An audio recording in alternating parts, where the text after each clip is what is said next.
शेतकरी बंधूंनो, ज्या पद्धतीने गेल्या 2 ते 3 दिवसांपासून द्राक्ष बागेमध्ये थंडीचं प्रमाण वाढलंय आणि ह्या परिस्थितीमध्ये द्राक्ष बागेमध्ये साईज होण्यासाठी ज्या शेतकऱ्यांना अडचणी येत आहेत आणि ह्याच संदर्भामध्ये आपल्याला या व्हिडिओमध्ये सविस्तरपणे समजून घ्यायचं आहे किंवा ज्या शेतकऱ्यांच्या या थंडीच्या परिस्थितीमध्ये दुसरी डिपिंग असेल किंवा तिसरी डिपिंग होते आहे, ही डिपिंग होत असताना द्राक्ष बागेमध्ये आपल्याला साईज होण्यासाठी कशा पद्धतीने निर्णय घ्यायचे आहेत हे सुद्धा आपल्याला हे थोडंसं सविस्तरपणे समजून घ्यायचं आहे। शेतकरी बांधवांनो, ज्या वेळेस द्राक्ष बागेमध्ये अशा प्रमाणामध्ये थंडी पडत असते आणि या परिस्थितीमध्ये साईजसाठी जे काही विशेष प्रयत्न आपल्याला करावे लागत असतात, जे काही प्रयत्न आपण करायचे आहेत किंवा ज्या फवारण्या आपल्याला घ्यायच्या आहेत हे समजून घेण्या अगोदर या द्राक्ष बागेमध्ये ही थंडी वाढलेली असताना कोणकोणत्या गोष्टी घडतात आणि त्या कशा पद्धतीने आपल्याला सॉल्व्ह करता येतील किंवा त्यावरती कशा पद्धतीने उपाययोजना करता येतील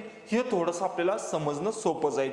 शेतकरी बांधवांना सगळ्यात महत्त्वाचं म्हणजे द्राक्ष बागेमध्ये ज्यावेळेस या डिसेंबर नोव्हेंबर महिन्यामध्ये थंडी वाढते, या परिस्थितीमध्ये पानांचं जे काय आरोग्य आहे हे टिकवणं खूप गरजेचं आहे आणि ह्याच परिस्थितीमध्ये हे जे काही लीफचं तुमच्या हेल्थ आहेत, याची जी काही सिक्रेट आहेत किंवा याची जी काही की आहेत ही थोडंसं समजून घेणं गरजेचं आहे। शेतकरी बांधवांना ज्यावेळेस थंडी पडत असते यामध्ये सगळ्यात महत्त्वाचं म्हणजे द्राक्ष बागेमध्ये प्रकाश संश्लेषणाची जी क्रिया आहे ही थोडीशी मंदावत असते आणि ज्यावेळेस द्राक्ष वेलीचं जे काय पान आहेत या पानाची प्रकाश संश्लेषणाची क्रिया जेव्हा मंदावते त्याच वेळी द्राक्ष बागेमध्ये अन्न निर्मिती कमी होत असते आणि ज्यावेळेस अन्न निर्मिती कमी होते त्याचा डायरेक्ट इम्पॅक्ट द्राक्ष बागेच्या साईजवरती आपल्याला दिसून येत असतो। त्याच परिस्थितीमध्ये द्राक्ष बागेमध्ये थंडीमध्ये द्राक्ष वेलीवरती जो काही ताण निर्माण होतो, जो काही पानांवरती निर्माण होत असेल, मुळींवरती निर्माण होत असेल, या परिस्थितीमुळे सुद्धा द्राक्ष बागेमध्ये जी काही या ताणामध्ये द्राक्ष वेलीला जे काही काम करावं लागत असतं किंवा द्राक्षामध्ये अन्नद्रव्य घेणं असेल किंवा प्रकाश संश्लेषणाची क्रिया असेल किंवा वेगवेगळ्या अन्नद्रव्यांचा पुरवठा असेल, यामध्ये थोडासा अडथळा निर्माण झाल्यामुळे सुद्धा द्राक्ष बागेमध्ये आपल्याला साईज कमी राहण्यामध्ये किंवा दिवसानुसार द्राक्ष बागेमध्ये जी काही साईज आपल्याला दिसायला पाहिजे ही आपल्याला दिसत नाही। म्हणून हा ताण कमी करण्यासाठी सुद्धा आपल्याला विशेष प्रयत्न करावे लागत असतात। त्याचबरोबर थंडी वाढत असताना जे काही द्राक्ष वेलीला तुम्ही पाणी देत असतात हे पाणी देण्यासंदर्भामध्ये सुद्धा तुम्हाला काही प्रमाणामध्ये काळजी घ्यावी लागत असते। जर द्राक्ष बागेमध्ये पाणी ही कमी प्रमाणामध्ये दिलं किंवा द्राक्ष वेलीला पाणी हे जास्त प्रमाणामध्ये दिलं, याचे सुद्धा साईड इफेक्ट द्राक्ष वेलीच्या साईज वरती आपल्याला दिसून येऊ शकतात। म्हणून जर तुमच्या द्राक्ष बागेमध्ये आता थंडी ही थोडीशी जास्त झालेली असेल आणि तुमच्या डिपिंगा जर आटोपलेल्या असतील किंवा डिपिंग घेण्याच्या तयारीत असाल तर या परिस्थितीमध्ये द्राक्ष वेली जमिनीचा मजदूर असेल, या मजदुरानुसार द्राक्ष वेलीला पाणी देण्याचे निर्णय तुम्ही घ्यायला हवे। त्याचबरोबर द्राक्ष वेलीमध्ये साईज होण्यासाठी 3 ते 4 अन्नद्रव्यांच्या बाबतीत सुद्धा तुम्ही विचार करायला हवा। यामध्ये सगळ्यात महत्त्वाचं म्हणजे पोटॅशियम आणि कॅल्शियम या 2 अन्नद्रव्यांचा व्यवस्थित वापर जर तुम्ही द्राक्ष बागेमध्ये साईज होण्याच्या परिस्थितीत केला त्याचे तुम्हाला चांगल्या पद्धतीचे रिझल्ट दिसून येऊ शकतात। त्यानंतर दुसरे जे काही अन्नद्रव्य आहेत यामध्ये मॅग्नेशियम असेल, झिंक असेल किंवा बोरॉन असेल, या अन्नद्रव्यांचा वापर सुद्धा तुम्ही द्राक्ष बागेमध्ये व्यवस्थितपणे करायला हवा। त्याचबरोबर द्राक्ष बागेमध्ये साईज होत असताना द्राक्ष वेलीवरती जी काही पान संख्या आहेत ही पान संख्या जर खूप जास्त असेल तर अशा परिस्थितीमध्ये वेलीवरती पानांची गर्दी खूप झालेली असेल आणि अशा परिस्थितीवरती प्रत्येक पानावरती सूर्यप्रकाश पोहोचत नसेल, अशा परिस्थितीमध्ये त्याचे साईड इफेक्ट तुमच्या द्राक्ष बागेच्या साईजवरती तुम्हाला दिसून आलेले येऊ शकतात। त्याचबरोबर द्राक्ष वेलीवरती घडांची संख्या खूप असेल आणि पानांची संख्या ही कमी असेल तर अशा परिस्थितीमध्ये सुद्धा तुमच्या बागेमध्ये साईज ही तुम्हाला कमी झालेली दिसून येऊ शकते। त्याचबरोबर द्राक्ष बागेमध्ये सगळ्यात महत्त्वाचं म्हणजे या थंडीच्या परिस्थितीमध्ये भुरीसारख्या रोगांचा प्रादुर्भाव आपल्या घडांवरती असेल, घडातील देठांवरती असेल किंवा पानांवरती असेल, या परिस्थितीमध्ये वाढतोय। बऱ्याच बागांमध्ये गेल्या 5 ते 6 किंवा 15 दिवसांमध्ये बऱ्याच बागांमध्ये डाउनीचे इफेक्ट सुद्धा काही बागांमध्ये दिसून आलेले आहेत।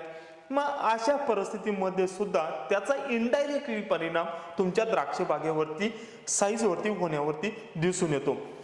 म्हणून शेतकरी बांधवांनो, या थंडीच्या परिस्थितीमध्ये द्राक्ष बागेमध्ये साईज होण्यासाठी किंवा हे जे काही मी 5-6 मुद्दे सांगितले, या मुद्द्यांनुसार द्राक्ष बागेमध्ये उपाययोजना करण्यासाठी किंवा त्यावरती सोल्युशन शोधण्यासाठी कोणकोणत्या फवारण्यांचा विचार करायचा आहे हे थोडंसं आपण आता डिटेल्समध्ये समजून घेऊया.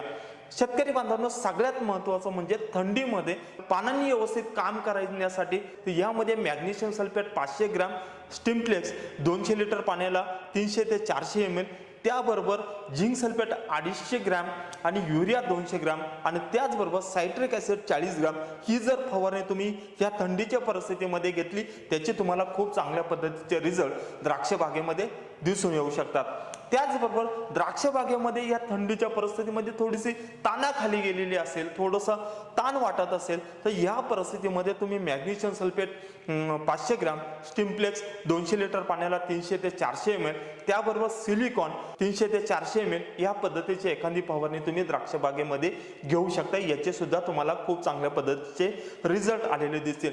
बऱ्याच वेळा तुम्ही डिपिंगा व्यवस्थित केलेल्या असतील, पण तरी द्राक्ष बागेमध्ये मुवमेंट काही दिसत नसेल किंवा साईजमध्ये काही बदल दिसत नसेल, तर या परिस्थितीमध्ये तुम्ही एक 200 लिटर पाण्यासाठी GA 20 ppm, त्यामध्ये झिंक सल्फेट 250 ग्रॅम, त्यामध्ये युरिया 200 ग्रॅम आणि सायट्रिक ॲसिड 40 ग्रॅम या पद्धतीची सुद्धा GAची एखादी फवारणी जर या परिस्थितीमध्ये घेतली, याचे सुद्धा तुम्हाला चांगल्या पद्धतीचे रिझल्ट येऊ शकतात.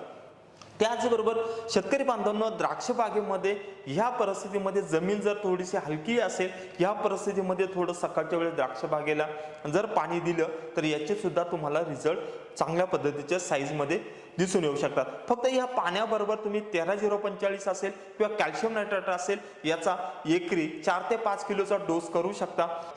याचं एक ॲप्लिकेशन जमिनीमधून दिलं, याचे सुद्धा तुम्हाला चांगल्या पद्धतीचे रिझल्ट आलेले दिसून येऊ शकतात. शेतकरी बांधवांना, त्याचबरोबर द्राक्ष बागेमध्ये जर तुमची जमीन एकदम काळी असेल, खोल असेल, या परिस्थितीमध्ये जर या ब्लॅक सॉइलमध्ये जर तुम्ही जास्त प्रमाणामध्ये पाणी दिलं किंवा खूप 5-6 तास ड्रिप दिलं, त्याचे तुम्हाला इफेक्ट साईज कमी होण्यावरती दिसून येऊ शकता. म्हणून जर काळी जमीन असेल, खोलगट काळी जमीन असेल, या परिस्थितीमध्ये तुम्ही पाणी हे थोडंसं 6-7 दिवसांनी किंवा 8 दिवसांनी द्राक्ष बागेला द्यायला हवं. पण या जमिनीमध्ये थोडासा नत्रयुक्त खतांचा पुरवठा जमिनीतून तुम्ही करायला हवा. यामध्ये 13-0-45 असेल, कॅल्शियम नायट्रेट असेल, याचाही वापर तुम्ही करू शकता. शेतकरी बांधवांनो, द्राक्ष बागेमध्ये थंडी होण्यासंदर्भामध्ये या 5-6 मुद्दे तुम्हाला व्यवस्थित समजून सांगितलेत, पण त्याबरोबर मी 5-6 फवारण्या पण तुम्हाला या माध्यमातून देण्याचा प्रयत्न केलाय. व्हिडिओ आवडला असेल तर लाईक जरूर करा आणि चॅनलवरती पहिल्यांदा आला असाल चॅनल जरूर सबस्क्राईब करा. आणि तुमच्या द्राक्ष बागेमध्ये आता सध्या जर काही अडचणी असतील, समस्या असतील, मला कॉमेंट्स बॉक्समध्ये जरूर विचारा.